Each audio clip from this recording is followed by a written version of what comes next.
மரத்திலே தூக்கப்பட்டவன் எவனும், 13ஆம் வசனம், சபிக்கப்பட்டவன் என்று எழுதியிருக்கிறபடி கிறிஸ்து நமக்காக சாபமாகி நியாயப்பிரமாணத்தின் சாபத்துக்கு நீங்களாக்கி நம்மை மீட்டு கொண்டார். ஆபிரகாமுக்குண்டான ஆசீர்வாதம் இயேசுவினால், கிறிஸ்து இயேசுவினால் புறஜாதிகளுக்கு வரும்படியாகவும், ஆவியை குறித்து சொல்லப்பட்ட வாக்குத்தத்தத்தை நாம் விசுவாசத்தினாலே பெரும்படியாகவும் எப்படி ஆயிற்று. நாம் ஆசீர்வதிக்கப்பட்டிருக்கிறோமா அல்லது சாபத்தில் இருக்கிறோமா, அதை நிர்ணயிச்சிடணும் பாருங்க. சும்மா வந்து கோயிலுக்கு வந்துட்டு போயிட்டு இருக்கக்கூடாது. ஏன்னா சிலர் இங்கேயும் வர்றது, இதையும் கேட்டுறது, நல்லா இருக்குது பாஸ்டர் சாம் செல்லதில் ஆசீர்வாதத்தை பற்றி பேசினார் அப்படிங்கிறது. அப்புறம் அங்கே போயிட்டு அவர் சொல்கிறாரியா ஏதோ ஒரு சாப கட்டு இருக்குதான், அதை அவுக்கிறதுக்கு இன்றைக்கி ஒரு மீட்டிங் வச்சுருக்கிறாங்களாம், சாப கட்டு அவுக்கிற மீட்டிங்கு,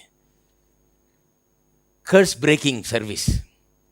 அதுக்கும் போயிட்டு இந்த சாப கட்டெல்லாம் அவுத்துட்டு வந்துடுறேன். நீங்கள் எதை நம்புறீங்க? இப்போ ஆசீர்வதிக்கப்பட்டிருக்கிறீங்கன்னு நம்புறீங்களா இல்லை சாபத்தில் இருக்கிறேன்னு நம்புறீங்களா? யாராவது வந்து உங்களுக்கு உனக்கு ஒரு சாபக்கட்டு இருக்கிறது, உன்னுடைய தாத்தா சைடில் இந்த பக்கம், உங்கள் அப்பா சைடில் அந்த தாத்தாவின் நிமித்தமாக இந்த சாபக்கட்டு இருக்குது, இந்த பக்கம் உங்கள் பாட்டி சைடில் அங்கேருந்து ஒரு 2 சாபக்கட்டு இருக்கிறது, இங்கே உங்கள் மாமா மூலமாக அவர் மூலமாக 2, என்ன சொல்லுவீங்க அதுக்கு? நீங்கள் என்ன சொல்லுவீங்க அதுக்கு?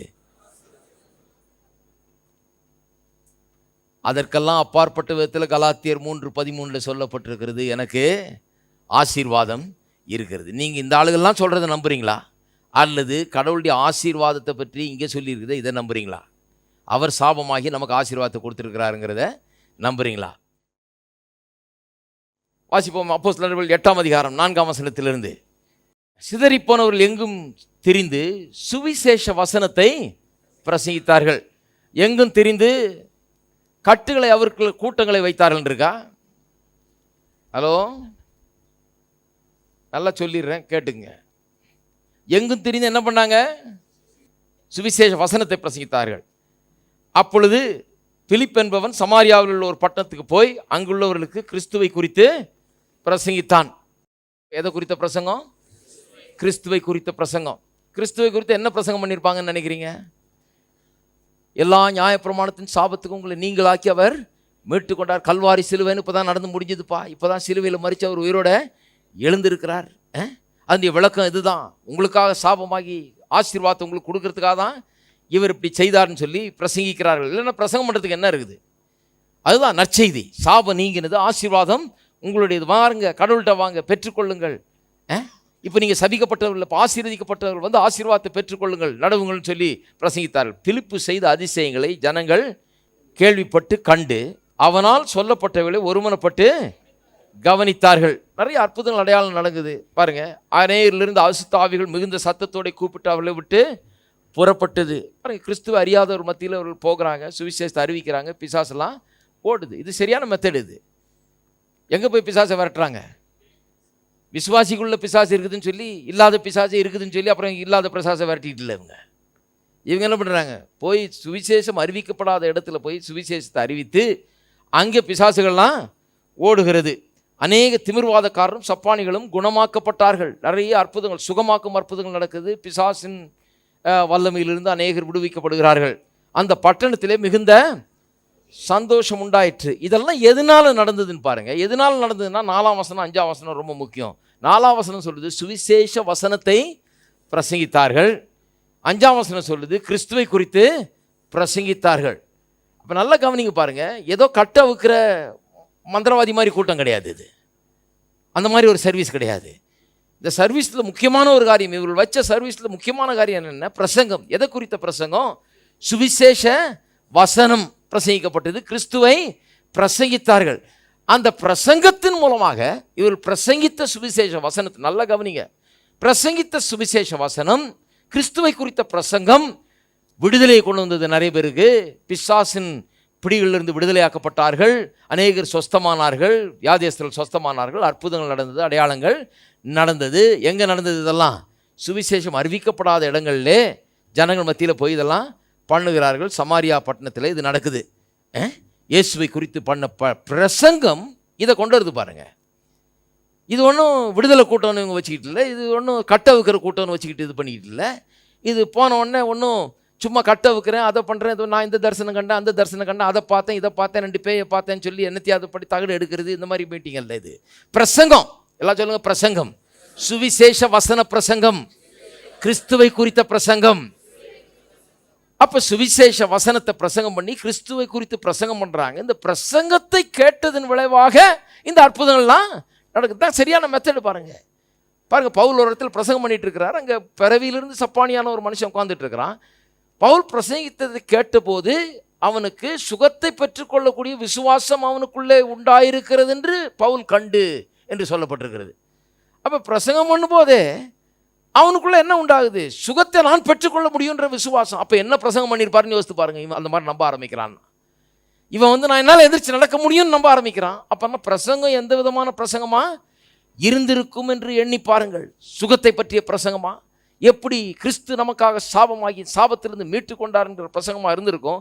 அதனால தான் அவன் எனக்கு நம்பிக்கை இருக்குது, நான் சுகத்தை பெற்றுக்கொள்ளலாம், எந்திரிச்சு நடக்கலாங்கிற ஒரு விசுவாசம் அவனுக்குள்ள உண்டாகுது. இவர் எதையோ பிரசங்கம் பண்ணிட்டு இருந்தப்ப இவன் நான் சுகத்தை பெற்றுக்கொள்ளன்னு ஒன்று விசுவாசிக்க முடியாது. அப்போ கொஞ்சம் யோசித்து பார்க்க வேண்டும்.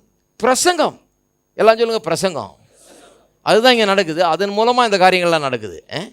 அந்த பட்டணத்தில் மிகுந்த சந்தோஷம் உண்டாயிற்று. 8ஆம் வசனம். 9ஆம் வசனம். சீமோன் என்ற பேர் கொண்ட ஒரு மனுஷன் அந்த பட்டணத்திலே மாய வித்தைக்காரனாக இருந்து தன்னை ஒரு பெரியவன் என்று சொல்லி சமாரியா நாட்டு ஜனங்களை பிரமிக்க பண்ணி கொண்டு இருந்தான்.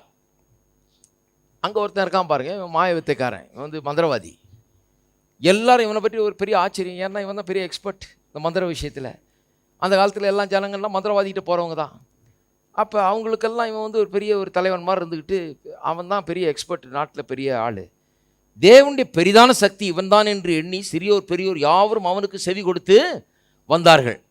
அவனை ரொம்ப பேர் ஃபாலோ பண்ணி வந்தாங்க பாருங்கள். ஏன்னா அவன்கிட்ட சில இதெல்லாம் இருக்குது. அவன் பிசாசின் வல்லமை கொண்டு அது இதை பண்ணிகிட்டு இருந்தான். அவன் அநேக காலமாய் தன்னுடைய மாய வித்தைகளினாலே அவர்களை பிரமிக்க பண்ணினதனால் அவனை மதித்து வந்தார்கள். அவ்வளோ பெரிய ஆள் பாருங்க. அவன் அவ்வளோ பெரிய ஒரு மந்திரவாதி, அவர் மத்தியில் செல்வாக்கு பெற்றவன். தேவனுடைய ராஜ்யத்துக்கும் ரொம்ப வருஷமாக அவங்க மத்தியில் இருந்து ரொம்ப வருஷமாக ப்ரூவன் கேஸ். அவன் அவனை பற்றி ஊரில் கேட்டால் தெரியும். அவன் இன்றைக்கி ஓடுற மந்திரவாதி இல்லை. அங்கேயே இருந்து ரொம்ப வருஷமாக நிரூபித்து காமிச்சிருக்கிறான் தன்னால் என்ன முடியும்னு. அப்பேற்பட்ட மந்திரவாதி தேவனுடைய ராஜ்யத்துக்கும் இயேசு கிறிஸ்துவின் நாமத்துக்கும் ஏற்றவைகளை குறித்து பிலிப்பு பிரசங்கித்ததை, எல்லாம் சொல்லுங்க பிரசங்கித்ததை, அவர்கள் விசுவாசித்த போது புருஷரும் ஸ்திரீகளும் ஞானஸ்தானம் பெற்றார்கள். அப்பொழுது சீமோனும் விசுவாசித்து. அப்போ பிரசங்கம் எப்படி இருக்குது பாருங்கள். இப்போ ஏற்பட்ட ஒரு மந்திரவாதி இந்த பிரசங்கத்தில் கலந்து கொண்டு இவனும் விசுவாசித்து ஞானஸ்தானம் பெற்று பிலிப்பை பற்றி கொண்டு அவனால் நடந்த அடையாளங்களையும் பெரிய அற்புதங்களையும் கண்டு பிரமித்தான். நான் கேட்குறேன், இவன் இவ்வளோ பெரிய ஒரு மந்திரவாதி, இவன் கட்ட அவுக்கிறதுக்குன்னு ஒரு பெரிய மீட்டிங் வச்சாங்களா? இன்றைக்கி இருக்கிற ஆளுகளாக இருந்தால் என்ன பண்ணியிருப்பாங்க? பிரதர் அது லேசான ஒன்றும் இல்லை, பெரிய மந்திரவாதி பிரதர், அவனுக்குன்னு ஒரு தனியாக ஒரு 7 நாள் உபவாசம் போடுவோம், அந்த கட்டெல்லாம் அவுக்கணும்.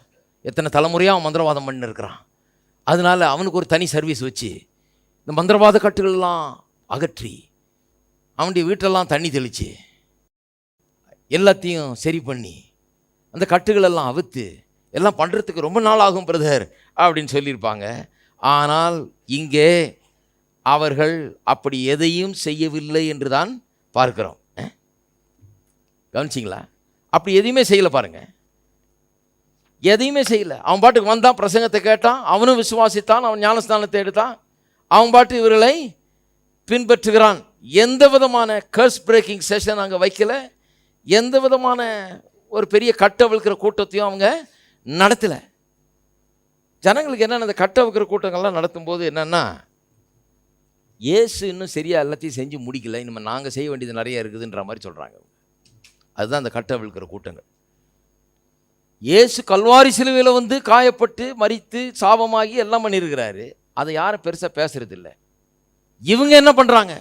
எனக்கு ஞாபகம் இருக்குது பாருங்கள், ஒருத்தர் வந்தார் அந்த காலத்தில். நான் அப்போ தான் பிரசங்க ஆரம்பிக்கிறேன் பாருங்கள். அவர் எனக்கு சின்ன வயசுலேருந்து தெரியும். வந்துட்டார், திடீர்னு வந்துட்டாருன்னு சொல்லி, அப்போ ரொம்ப சின்ன வயசு வேறு எனக்கு, அவருக்கு ஒரு மரியாதை கொடுக்கணுமே, சின்ன வயசுலேருந்து தெரியும். சரி நீங்கள் கொஞ்ச நேரம் ஒரு 10 நிமிஷம் ஏதாவது சொல்லுங்கள், நான் அப்புறம் பிரசங்கம் பண்ணுறேன் அப்படின்னு சொல்லி விட்டேன். அப்போ நான் ஆரம்ப காலம், இவங்களெல்லாம் பார்த்தா நமக்கு ஒரு மாதிரி இருக்கும். சரி வாங்க கொஞ்சம் 10 நிமிஷம் ஏதாவது சொல்லுங்கன்னு சொன்னேன். அவர் எந்திரிச்சு நின்னார். கரெக்டாக 1 hour 45 minutes, 1 மணி நேரத்து 45 நிமிஷம் பேசினார். என்ன பேசினார்னா, முழுக்க நான் டெல்லிக்கு போனேனாக்கும், அங்கே பிளேன் டிக்கெட் வாங்கி என்னை கூப்பிட்டாங்களாக்கும், அங்கே போய் 2 பில்லி சூன்யத்தை சரி பண்ணனாக்கும், அங்கேருந்து இட்டார்சி போனனாக்கும், அங்கே போய் யாராலையுமே சரி பண்ண முடியாத பில்லி சூன்யம் கேஸை நான் சரி பண்ணிவிட்டு வந்தனாக்கும்.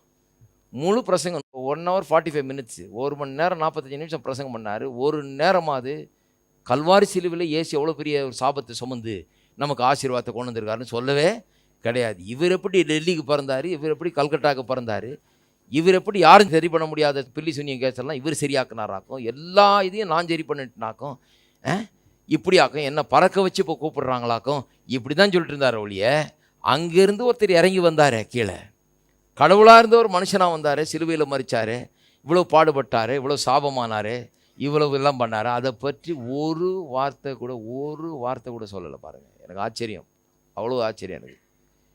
ஆனால் என்னை விட ரொம்ப சீனியர் பாருங்கள் அவர். சரி வந்துட்டாரேன்னு சொல்லி விட்டா, இந்த மாதிரி ஒரு 1 மணி நேரம் 45 நிமிஷம் பிரசங்கம் பண்ணால் எப்படி பாருங்கள். அதுக்கப்புறம் நான் ஜனங்கள்லாம் என்ன பார்க்குறாங்க, இவருக்கு என்ன பைத்தியம் பிடிச்சிருச்சா, இவரை விட்டாரு. அதுக்கப்புறம் நான் எந்திரிச்சு ஒரு 15 நிமிஷம் கல்வாரி சிலுவையில் இயேசு என்ன பண்ணாருன்னு சொல்லி, அது நமக்கு என்ன உண்டாருன்னு சுருக்கமாக சொல்லி முடித்தேன். இல்லைன்னா அதுக்கு ஒன்றுமே மரியாதையே கிடையாது பாருங்கள். அதுக்கு எந்த விதமான ஒரு அட்டென்ஷனும் கிடையாது, அதுக்கு எந்த விதமான ஒரு மரியாதையும் கிடையாது. அப்புறம் என்ன சபை, எதுக்கு சபை, நம்ம எதுக்கு வரணும், எதுக்கு நம்ம பாடணும், எதுக்கு நம்ம ஊழியக்காரன்ற ஒரு டைட்டில் வர வச்சுக்கணும், எதுக்கு நம்ம சபை கூடுதல் இருக்குது, எதுக்கு நமக்கு ஒரு பைபிள், நமக்கு எதுக்கு ஒரு பிரசங்கம். கல்வாரி சிலுவையை அங்கே கர்த்தர் நமக்கு கல்வாரி சிலுவையின் மூலமாக என்ன பண்ணார்ன்னு சொல்கிறதுக்காக தான் கர்த்தரை நீங்கள் வச்சிருக்கிறாரு. நான் என்ன பண்ண முடியுன்றதில்ல, நான் பண்ண வேண்டியது ஒன்றுமே இல்லைங்க.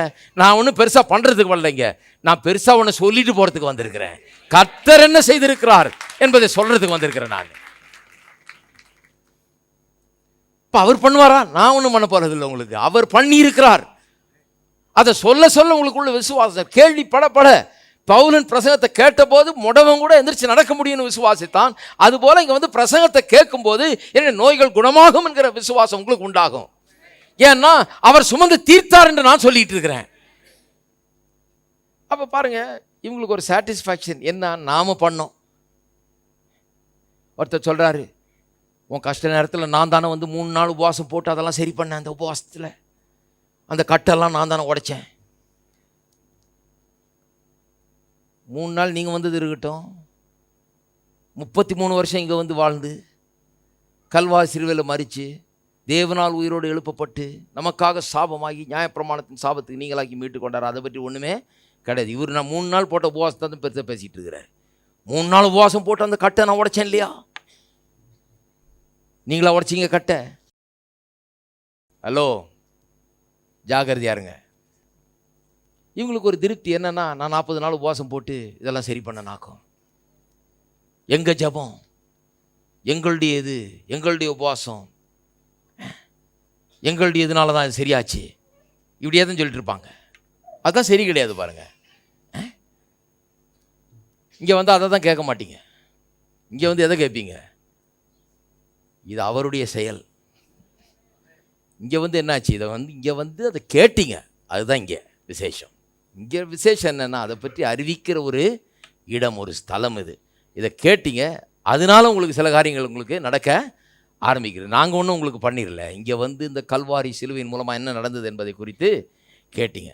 அப்போ இதில் என்ன பிரச்சனைன்னா, இது எல்லாம் ஜனங்களுடைய ஃபீலிங்கு, யார் என்ன சொன்னால் எப்படி பண்ணால் அதை வச்சு பேஸ் பண்ணி தான் இருக்குது ஒழிய விசுவாசத்தை பேஸ் பண்ணி எதுவுமே கிடையாது. நாம் கண்டு நடவாமல், தரிசித்து நடவாமல், எதன்படி நடக்க வேண்டும், விசுவாசித்து நடக்க வேண்டும். அப்போ பாருங்கள், நிறைய பேர் இந்த டெவில் மைண்டடாக, கர்ஸ் மைண்டடாக இருக்கிறாங்க. எப்போ பார்த்தாலும் இந்த பிசாசு இருக்குது, சாபம் இருக்குது, அது இருக்குது, இது இருக்குது. இதே எண்ணங்கள் அவர்கள் ஆட்கொண்டு கொண்டிருக்கிறது. இது ஆட்கொண்டு கொண்டிருக்கும் போது அதுக்கேற்ற மாதிரி நடந்து கொள்ளவும் செய்கிறார்கள். பாருங்கள், அவங்க இந்த டெவில் மைண்டட், கர்ஸ் மைண்டட்னு சொல்கிறாங்க இல்லையா, பிசாசு, சாபம், அது இது, பில்லி சுனி அப்படின்னு இருக்கிறவங்கள பார்த்தீங்கன்னா, அவங்க சொல்லுவாங்க, கூடி சீக்கிரம் அனுபவமும் வந்துடும் அவங்களுக்கு. நான் பார்த்தேன் பிரதர், இருட்டா ஒன்று போச்சு பிரதர் அப்படின்னா. ஏன்னா டெவில் மைண்டடாக இருக்கிறாங்களே, ஏற்கனவே இந்த கர்ஸ் மைண்டடாக இருக்கிறாங்க. சாபம், அந்த சாபம் இருக்குதுன்ட்டார் பிரதர், இந்த அதனால தான் பார்த்தாங்க. ஹலோ, இருக்கீங்களா? அப்போ அந்த மைண்ட் அப்படி செட் ஆன உடனே என்ன ஆகிடுது, பார்க்குறது கேட்குறதெல்லாம் கூட செட் ஆகிடுது. நான் பார்த்தேன் பிரதர் அந்த பாம்பு. ஆமாம் பிரதர் நான் பார்த்தேன். உடனே அந்த பிரசங்கியா சொல்ல, நான் அதே பாம்பு 20 வருஷமாக பார்த்துட்டு இருக்கிறேன். இவரில் பெரிய எக்ஸ்பர்ட். இந்த பாம்புக்கும் இவருக்கும் ஒரு பெரிய உறவு இருக்குது. நானும் எனக்கு தெரியும் அந்த பாம்பை நான் பார்த்துருக்கிறேன். தப்பு இதெல்லாம்.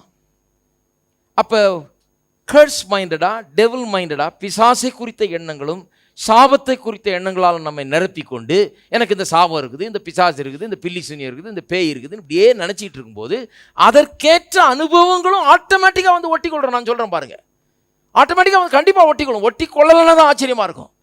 அதுக்கேற்ற அனுபவங்கள் நடக்கும். திடீர்னு ஒரு சொப்பனம் வரும், ஒரு பேய் ஒன்று தலையை காட்டும். நான் பார்த்துட்டேன் பிரதர். பார்த்ததை நீங்கள் எப்படி தப்புன்னு சொல்லலாம் பிரதர்? ஒருத்தர் கேட்குறாரு என்ன பாருங்க, பிரதர் நீங்கள் சொல்கிறதுல கொஞ்சம் கூட நியாயம் இல்லை. பிசாசையே நானே பார்த்தேன். நீங்கள் பார்த்ததுனால என்ன பெரிய இதாயிடுச்சு? இருக்கிற பிசாசை பார்த்துருக்கிறீங்க, அவ்வளோதான். ஆனால் அந்த பிசாசை ஏசு ஜெயித்தார்னு நான் சொல்கிறேன். அந்த பிசாசு உங்களை ஒன்றும் செய்ய முடியாதுன்னு நான் சொல்கிறேன். வேதம் சொல்லுது. இது வேதம் அறிவிக்கிற காரியம். இதை ஏன் நம்ப மாட்டேங்கிறீங்க? பார்த்தேன்ப்பா, நீங்கள் பார்த்தேன்றதுனால அது பெரிய உண்மையா? அப்போ இது சொல்கிறதெல்லாம் உண்மையே கிடையாதா? நான் சொல்லுகிறேன், உங்களுடைய அனுபவங்களை குறித்து ஜாக்கிரதை உள்ளவர்களாக இருங்கள். நான் பிசாசை பார்த்தேன், அந்த பேயை பார்த்தேன், இந்த உருவத்தை பார்த்தேன், இதை பார்த்தேன், அதை பார்த்தேன்றதுனால ஒரு பெரிய காரியம் கிடையாது. அந்த பார்த்தேங்கிறதே தப்பான இடத்துலேருந்து ஆரம்பிச்சிருக்குது. இந்த பேய் இருக்குது, இந்த சாபம் இருக்குது, அதுன்னு சொல்லி சொல்லி சொல்லி சொல்லி சொல்லி தான் இந்த அனுபவங்கள்லாம் வர ஆரம்பிச்சிருக்குது. ஹலோ, இருக்கீங்களா? அப்படியே பார்த்தாலும் அந்த பார்த்ததுனால அதுதான் உண்மை, பேய் இருக்கிறது தான் உண்மை, சாபம் நீங்கினது உண்மை இல்லைன்னு சொல்ல முடியாது. சாபம் நீங்கினது தான் உண்மை. பேய் அங்கே இருக்கலாம், ஆனால் அந்த பேய் உங்களை ஒன்றும் பண்ண முடியாது. தலையை காட்டலாம், உருவத்தை காட்டலாம், நாக்கை காட்டலாம், பல்லை காட்டலாம், வாயை காட்டலாம், ஆனால் ஒன்றும் உங்களை பண்ண முடியாது. அது பண்ண முடியும் நீங்கள் நம்புவீங்கன்னு அந்த பேய் எதிர்பார்க்குது. ஆனால் நான் சொல்லுகிறேன், உலகத்தில் இருக்கிறவரிலும் பெரியவர் உங்களுக்குள் இருக்கிறார். அதை ஏன் யோசிக்க மாட்டேங்கிறீங்க? அதை ஏன் ஜனங்க யோசிக்க மாட்டேங்கிறாங்க? கொஞ்சம் யோசித்து பாருங்க. பெரியவர் உங்களுக்குள்ள இருக்கிறார்.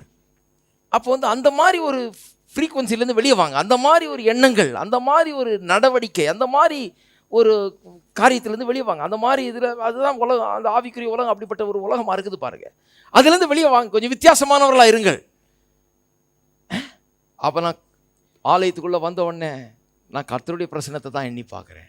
தேவ ஆவியானவர் இங்கே இருக்கிறார். எந்த பிசாசையும் ஒன்றும் பண்ண முடியல, ஒன்றும் பண்ண முடியாது. பிசாசெல்லாம் ஆச்சரியத்தோடு வேடிக்கை பார்த்துட்டு இருக்கு இந்த அடுத்த அன்னைக்கு. ஏன்னா ஒன்றும் பண்ண முடியாது. புட்டு புட்டு வைக்கிறாங்க நம்மளை பற்றினு தெரியும் பிசாசுங்களுக்கெல்லாம். அதனால் ஒன்றும் பண்ண முடியாதுன்னு தெரியும். நீங்கள் பண்ண முடியாதுன்னு நீங்கள் அதை உறுதிப்படுத்த வேண்டும் இல்லையா? அதை விட்டு போட்டு சும்மா அதிலேயே கவனம் செலுத்தி கொண்டு இருக்கக்கூடாது. டெவில் மைண்டடாக இருக்கக்கூடாது. இதில் என்ன பிரச்சனைன்னு பாருங்கள். நிறைய பேர் இந்த விடுதலை விடுதலைன்னு சொல்லி, அல்லது இந்த கட்டுகளை அறுக்கணும், கட்டுகளை அவுக்கணும் அப்படின்னு சொல்லி போயிட்டு கடைசியில் கட்டுகள் அவுக்கப்படுறதே இல்லை பாருங்கள். இன்றைக்கி அவுத்துருவாங்க கட்டை, அப்புறம் நாளைக்கு இன்னொரு 5 வருஷம் பொறுத்து, இன்னொரு 5 வருஷம் இல்லை 5 மாதம் பொறுத்து இன்னொரு கட்டு வந்துடும். இவங்களுக்கு இந்த சாப கட்டுகள்ன்றது அப்பப்போ வர்றதும் போகிறதுமா இருக்குது. அவங்க என்ன நினைக்கிறாங்க, பிசாசு வந்து எப்போ வேணால் வந்து கட்டலாம், எப்போ வேணால் அவன் பாட்டுக்கு கடகடன் உள்ளே வரலாம், கடகடன் நம்மளை கட்டிடலாம், கடகடன் வந்து சாப கட்டுகளால் நம்மளை நிரப்பிடலாம். அவன் வந்து is free to two anything. நமக்கு என்ன வேணுமென்னாலும் அவன் செய்யலாங்கிற ஒரு எண்ணம் சில விசுவாசிகள் மத்தியில் இருக்குது.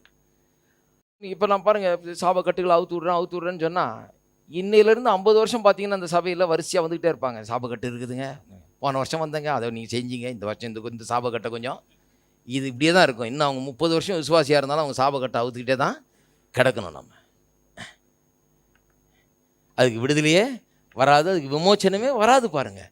ஏன்னு சொன்னால் அது அப்படி தான். அது அவங்க என்றைக்கு முன்னேற போகிறதே கிடையாது. அப்போ எத்தனை விசுவாசிகள் அப்படி முடங்கி கிடக்கிறாரு பாருங்கள். ஆவிக்குரிய ஜீவித்தில் முன்னேற முடியாமல் சும்மா அந்த சாபக்கட்டுன்னு சொல்லி இதே நம்பி கிடக்கிறார்கள்.